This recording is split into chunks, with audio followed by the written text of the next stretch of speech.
picture this. You pull up to the petrol station, right? Yeah. You grab the nozzle, you slot it into your car, and you just kind of zone out for a minute. Like we all do. Exactly. Yeah. But then you hear that physical click of the pump shutting off. You look up at the digital screen, and the number staring back at you is $150. Ouch. Right, for a standard tank of gas. Oh, sure. It is March 2026, and I mean, if you are listening to this deep dive on your daily commute right now, you know firsthand that this sudden, painful shock at the pump, it isn't just some minor inconvenience anymore. No, that. It has morphed into an absolute, financial crisis. It really is a systemic breaking point because when the fundamental cost of just, moving your body from your front door to your desk suddenly rivals your monthly utility bills. Oh, wow. Yeah, that's a good way to put it. Right. The entire economic equation of going to work just starts to fall apart for the average person. We are seeing a real-time fracturing of the standard employment contract. Okay, let's unpack this, because that fracture is exactly what we're focusing on today. Yeah. We're looking at how this 2026 energy crisis is creating this massive, totally unprecedented collision between the basic cost of living and everyday workplace rights. Like, when the sheer act of commuting threatens to bankrupt the worker, who is legally required to foot the bill to keep the broader economy moving. It's the million-dollar question right now. It really is. And to figure this out, we are drawing heavily on guidance from the Australian Workplace Discrimination Representatives, or AWDR. They are an incredibly valuable grounding source for navigating this kind of systemic breakdown. Yeah. AWDR is a specialist workplace relations firm, and it is important to note they are explicitly non-lawyer representatives. But they have been standing alongside workers for over 30 years. Which is a massive amount of experience. Exactly. They handle the messy realities 24/7. They provide representation and strategic guidance on everything from, unfair dismissals to toxic workplaces to highly complex industrial disputes. Right. Because they are out there on the front lines of these workplace conflicts, they see the reality on the ground way before the policymakers do. Yeah, that makes total sense. So before we get into the emergency government measures and the really extreme fallout of this fuel spike, we need to establish the baseline. Right. Under normal circumstances, when gas is $150 a tank, what is the absolute legal reality for you, the everyday worker, just driving your car to the office? Well, the baseline legal reality is surprisingly rigid. It relies on these centuries-old definitions of labor. In the eyes of the law, the commute from your home to your regular place of work, it's categorized as a completely private choice. A private choice, okay. Yeah. And because it's legally defined as a private choice, it is entirely a private expense. The law simply doesn't care if you chose to live 50 kilometers away in the outer suburbs just to afford a mortgage. Or if global fuel prices suddenly double overnight. Exactly, due to a supply shock or whatever. The responsibility for physically arriving at the workplace remains squarely on you, the employee. Your employer is under zero legal obligation to subsidize your commute. I always think of it like buying your own lunch or paying for your own professional wardrobe. That's a great analogy. You just aren't on the clock yet. The company isn't directing your actions while you sit in bumper-to-bumper traffic listening to the radio, so they aren't paying for the privilege. Right. The legal framework essentially assumes a stable macroeconomy where standard wages generally cover basic living expenses, including the friction of getting to the job. Sure. But there is a very strict line where that dynamic flips. And what's fascinating here is the exact moment the legal burden shifts to the employer is when you are required to use your car specifically for the execution of your job duties. Right, so not getting to the job, but actually doing the job. That is the critical distinction. If your manager tells you, hey, drive your personal car from the main office to a client site across town. Or you have to travel between two different active work sites during the day. Exactly. Or you're sent out to pick up specialized supplies. That rewrites the legal framework entirely. Because you're acting on their behalf now. Yes. That driving is no longer a private choice. It is a directed, work-related expense. In those scenarios, you are legally entitled to formal compensation. Right. And the mechanisms for that are usually governed by modern awards, like the Clerk's Award or the Building and Construction Award. And if you're listening to this in your car right now, you might think you already know how this works because, you've heard about the ATO, the Australian Taxation Office, and their cents per kilometer rate, which is currently sitting at 88 cents per kilometer. Yeah.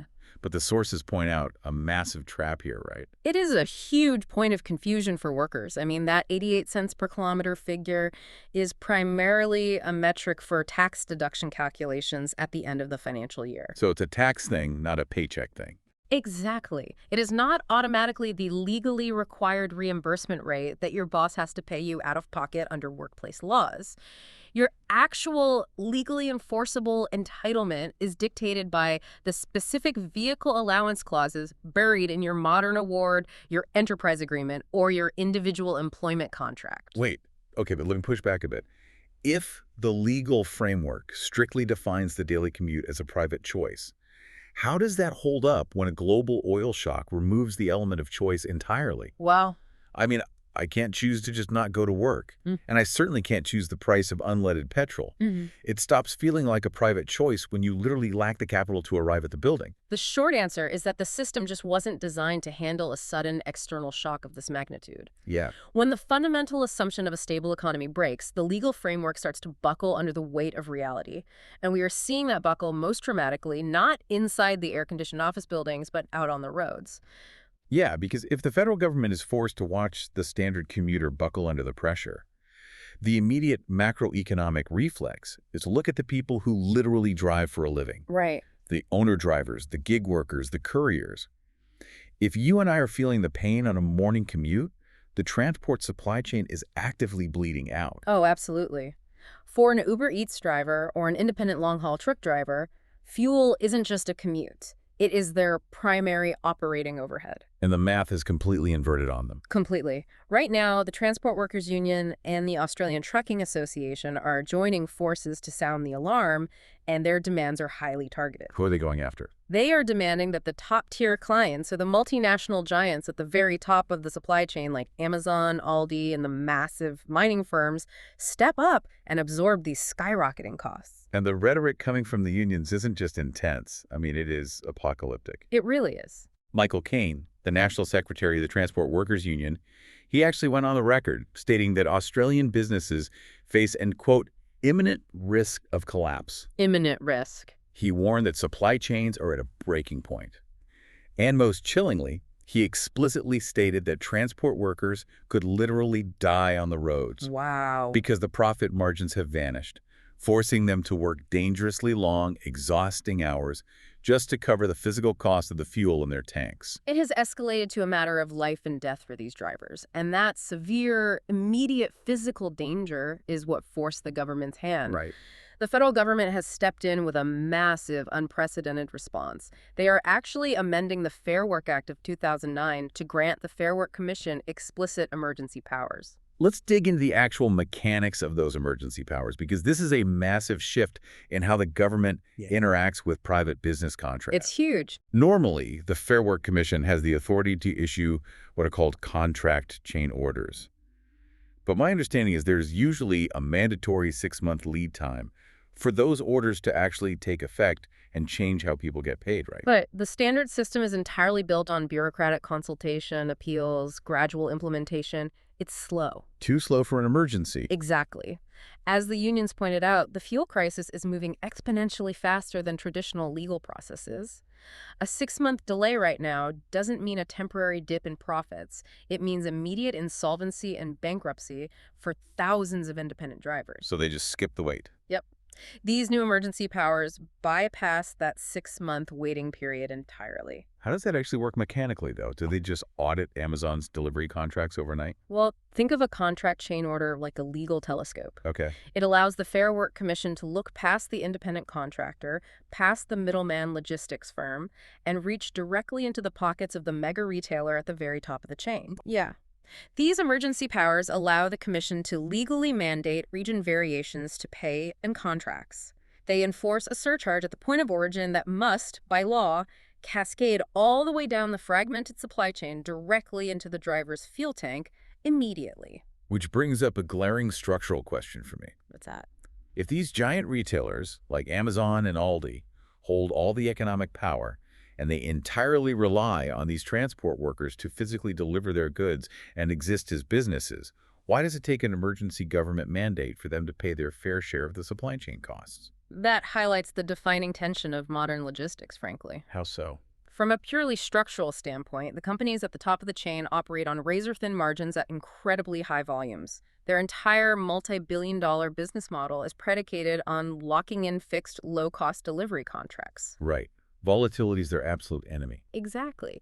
So when a massive variable cost like global fuel explodes, their default systemic response is to aggressively shield their own profit margins and force the downstream contractors to absorb the shock. They insulate themselves from the reality of the market and let the little guy take the hit until the entire physical network is on the verge of collapse. That's how the unions argue it. They see it as a textbook exploitation of power dynamics. Now, the retailers, they counter by arguing they are bound by existing, legally signed contracts and brutal competitive pressures. Right, they have shareholders to answer to. Exactly. We have to report on both sides impartially here. But regardless of the corporate philosophy, the practical reality is that the bottom of the chain is physically breaking. The government intervention isn't just about moral fairness, it's about preventing the literal collapse of the national delivery network. Well, if the federal government is forced to use emergency legal powers to keep the supply chains from physically collapsing due to fuel costs, the immediate macroeconomic reflex is to conserve fuel everywhere else. And the largest, most immediate pool of fuel we can save sits in the daily commute of the everyday office worker. Yes! Which brings us to the explosive debate over working from home. It is the most logical pressure release valve available to the economy, and it is a recommendation coming from the highest possible levels. Really? Like who? The International Energy Agency, a premier global authority on energy security, they published a series of recommendations to handle this specific fuel crisis. Right at the top of their list is a directive for employers to aggressively implement work-from-home mandates, quote, where possible. Okay, here's where it gets really interesting, because the political and corporate response to that global recommendation is completely fractured. Oh, totally. You have the federal energy minister, Chris Bowen, calling the WFH recommendation sensible. He notes that remote work is a proven permanent fixture now. But crucially, he refuses to actually mandate it at a federal level. He's leaving the decision entirely up to individual companies. And the moment he leaves it up to the market, you get fierce pushback from the other side of the aisle. Liberal Senator Jane Hume came out strongly against the idea of widespread remote work. She argues that a WFH mandate does absolutely nothing to help the truckers, the farmers, or the miners who physically cannot do their jobs from a laptop. Right, it creates a divided economy of the laptop class versus the physical labor class. Exactly. Meanwhile, the unions are aggressively seizing on the IEA's recommendation. The Finance Sector Union and the Australian Council of Trade Unions, led by Sally McManus, they are demanding that employers suspend in-office mandates immediately. They are not holding back. No, and look at how they are framing this. They aren't just calling it a temporary fuel-saving measure. They have branded it a zero-cost pay rise. That specific phrasing is brilliant from a negotiation standpoint. It really is. They are pointing out the undeniable fact that during the COVID lockdowns, the finance sector proved it could operate flawlessly and generate record profits with a fully remote workforce. With the cost of living out of control and gas at $150 a tank, allowing remote work puts hundreds of dollars a week directly back into workers' pockets. It is a localized economic stimulus that doesn't require the employer to increase base salaries by a single cent. I feel like the banks insisting on hybrid work right now is like a company leasing a massive, expensive billboard in Times Square and then realizing everyone walking past is just looking down at their phones. That's hilarious, but it's pretty accurate. Like, they are paying hundreds of millions of dollars for massive towers of corporate real estate. So they need the bodily foot traffic to justify the sunk cost of the lease, even if the commute is actively bankrupting the pedestrians. Yes. You look at the big four banks, Commonwealth, ANZ, NAB, Westpac. They are digging their heels in, insisting on maintaining their 50% hybrid models despite the math. Wesfarmers, the parent company of Bunnings and Kmart, they suspended their own executive air travel to save money. But their leadership argues against blanket WFH mandates for staff, saying every business is different. Why are they so desperate to keep people in the office? It comes down to a fundamental clash of metrics. The unions are measuring success by employee financial relief and functional day-to-day output. Makes sense. But the banks and major retailers are measuring success by much more opaque metrics. They are looking at protecting their commercial real estate investments, maintaining a specific collaborative corporate culture, and preserving visual management oversight. Visual oversight, just seeing people at desks. Essentially, yes. To the major financial institutions, an empty headquarters isn't just a wasted multi-million-dollar lease. It is a perceived loss of institutional control and spontaneous innovation. They view that 50% hybrid model as the ultimate compromise, and they are terrified of sliding back into a fully remote structure that dilutes their corporate identity. And if you think the polite bureaucratic resistance from the banks is tense, the reaction from some other major CEOs is genuinely explosive. It really is. The polite corporate pushback has completely boiled over into a fierce, highly charged backlash. If we connect this to the bigger picture, we are looking at a massive systemic disconnect that is getting incredibly personal. Just listen to these quotes from the source material.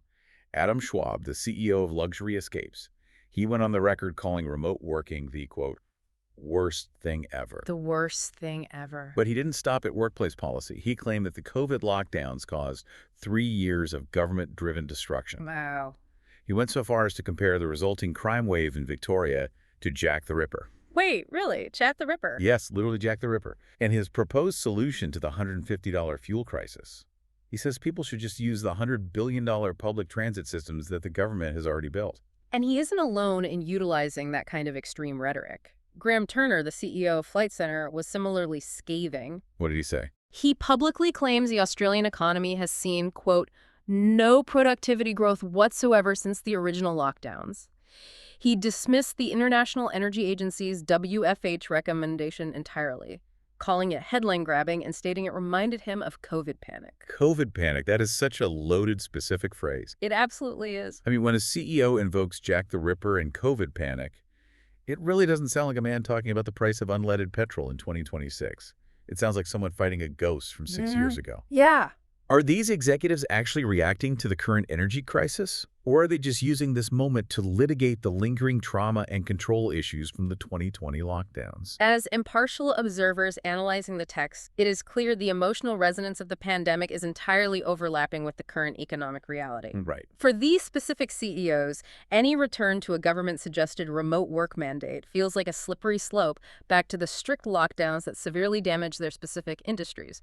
Travel, tourism, and hospitality in the case of Luxury Escapes and Flight Centre. That context is vital. Right. Their rhetoric is highly charged because, to them, the precedent of mandated remote work represents a deeper existential threat to centralized corporate structures than the temporary pain of high fuel costs. But, you know, while the CEOs and the union leaders are waging this ideological war of words on television panels, the sheer economic reality is finally breaking the system where it actually counts, on the factory floor. Yes. Because while they debate laptop jobs and real estate sunk costs, the blue-collar workforce is hitting an absolute wall. This is where the theoretical debate over productivity metrics becomes a literal physical roadblock. Yeah. The Australian Industry Group, led by CEO Innes Willox, is reporting that the fuel shortage is no longer just a supply chain headache.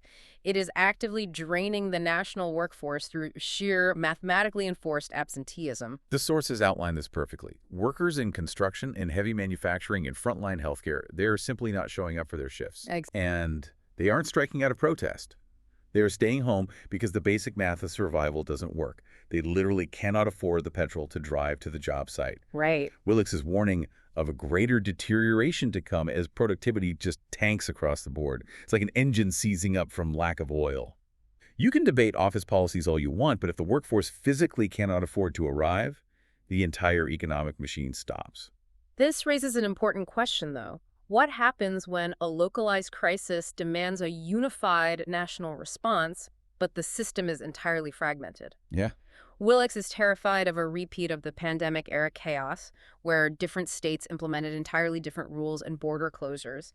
He is demanding immediate, aggressive national action to prevent a disastrous fracturing of the economy. And the solutions he is proposing go far beyond standard policy tweaks.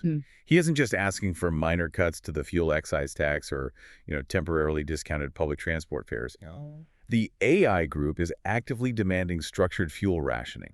fuel rationing in 2026. That is a staggering proposition for a modern globalized economy. Let's actually explore the mechanism of that, because it sounds incredibly dystopian. Mhm. What does structured fuel rationing even look like in 2026? Are we talking about the government issuing digital fuel credits tied to your employee ID? That is the exact logistical nightmare the government would have to navigate. It highlights just how deep this crisis has penetrated. Right. When the free market mechanism fails, when you can no longer use high prices to naturally lower demand because you end up pricing essential healthcare and construction workers out of their jobs, the state has to step in. Okay, but how? Structurally, it would likely mean a centralized digital wallet system. You would have to scan a government-issued tradie license or an essential worker QR code at the physical smart pump just to unlock the nozzle. Oh my God. The sheer bureaucratic friction of deciding who is legally defined as essential enough to buy petrol would be absolute chaos. You would have companies lobbying the government just to get their staff on the approved driver list. Exactly the kind of systemic friction that grinds an economy to a halt. When the organization representing major national industries is asking the government to strictly control who gets to buy fuel just to keep essential workers moving, the standard economic levers have completely broken down. So what does this all mean? We started this deep dive looking at a single painful $150 fuel bill at a suburban petrol station, and we've ended up dissecting emergency government supply chain powers, intense CEO psychological backlash, and the literal digital rationing of fuel. It's been a wild ride. It really shows you how incredibly fast a macro global energy event mutates into hyper-local, fiercely personal workplace disputes. It reveals the underlying fragility of the social contract between employer and employee. We assume a baseline level of stability. But when the external environment becomes too financially hostile, all the assumptions we made about fair compensation, the private nature of commuting, and the corporate duty of care are thrown into total chaos. And if you are out there trying to navigate these turbulent waters in your own career, that is exactly why having specialized dedicated knowledge is so vital. Absolutely. Whether you are dealing with a toxic workplace environment, facing an unfair dismissal because you literally couldn't afford to commute to your shifts, or trying to legally understand your rights regarding modern awards and vehicle allowances, that is the exact domain of the Australian Workplace Discrimination Representatives. AWDR provides the representation and strategic guidance required when these unprecedented, once-in-a-generation crises hit the individual worker. Yeah. With decades of hands-on experience, they understand how to maneuver through the complexities of the fair work system, offering support 24/7. When the fundamental rules of the game are changing weekly and emergency powers are rewriting contracts overnight, having seasoned workplace relations specialists in your corner is essential. It's about knowing your rights when the economic ground shifts under your feet. And before we wrap up today, I want to leave you with one final, slightly provocative thought to chew on regarding where this might all be heading. I love these. Let's hear it. We've established today that the basic cost of commuting is currently outpacing what a standard entry-level wage can cover. We know major companies are fiercely refusing to raise base pay to match this inflation, and many are flat out refusing to allow remote work because of real estate investments and corporate culture. Right. If this exact trend continues, if workers mathematically cannot afford to drive their own cars, but are legally mandated by their bosses to appear in person, will major employers eventually have to provide private, company-owned transportation for their staff? Wow. Are we accidentally accelerating backwards toward the company towns of the 19th century, where the employer owns the buses and controls your physical transport just to keep the lights on and the factory floors running?